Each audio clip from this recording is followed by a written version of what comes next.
everything's fine on 93.9 Dublin South FM. सुनने वालों को सिराज ज़ैदी का बहुत-बहुत आदाब, नमस्कार and good afternoon. You're very welcome to the program. You're listening to Apna Radio broadcasting at 93.9 Dublin South FM. This afternoon, I hope you'll be staying with me until 4 o'clock, as I shall be with you until 4 o'clock. And this is going to be your most exciting news and entertaining show that I put together today. As usual, every Thursday, that's what I do. And hopefully you would be able to get the benefit of the information that I'm going to give you and the songs that I'm going to play, because this is what I do.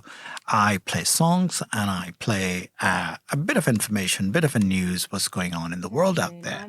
So here we go. Good afternoon, I'm Charmaine Colvin, and here is the news roundup on Apna Radio 93.9 Dublin South FM.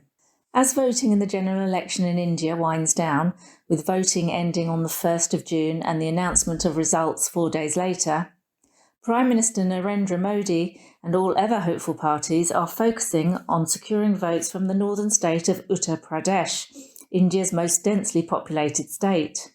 With around 257 million people, it would rank as the fifth largest country in the world if it were independent, and is therefore strategically key to election victory.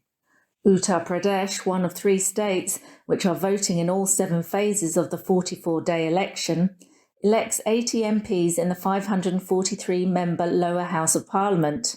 It is considered that the way to Delhi is through Uttar Pradesh, with 8 of India's former prime ministers, including Modi, having represented the state. Modi and his supporters won 71 seats in the state in 2014, and in 2019 it got 62. They are hoping for more than 70 this time, if not all 80. The Congress is also fighting here with the regional Samajwadi Party, with claims that they are winning 79 seats and have a fight in one district. 7 newborn babies died in a fire in a Delhi hospital last weekend. Police have arrested Dr. Naveen Kitchi, the director of the hospital, and the doctor who was in charge at the time. They have both been charged with culpable homicide.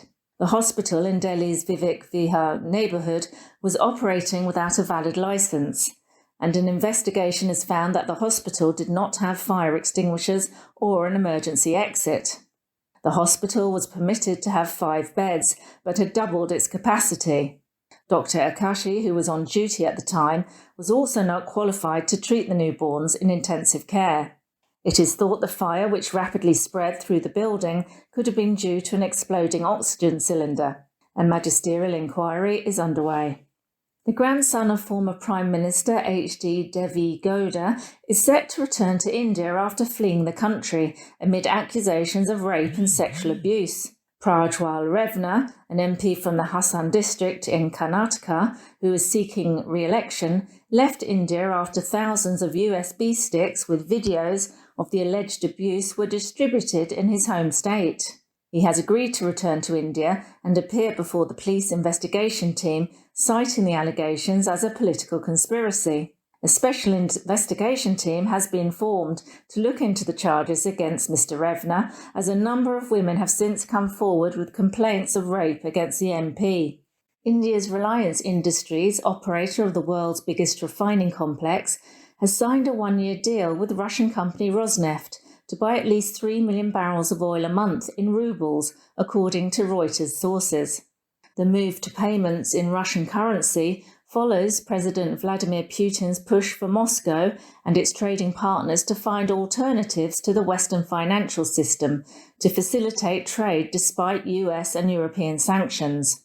The short-term deal with Rosneft benefits privately run Reliance to secure oil at discounted rates, at a time when the OPEC group is expected to extend voluntary supply cuts beyond June.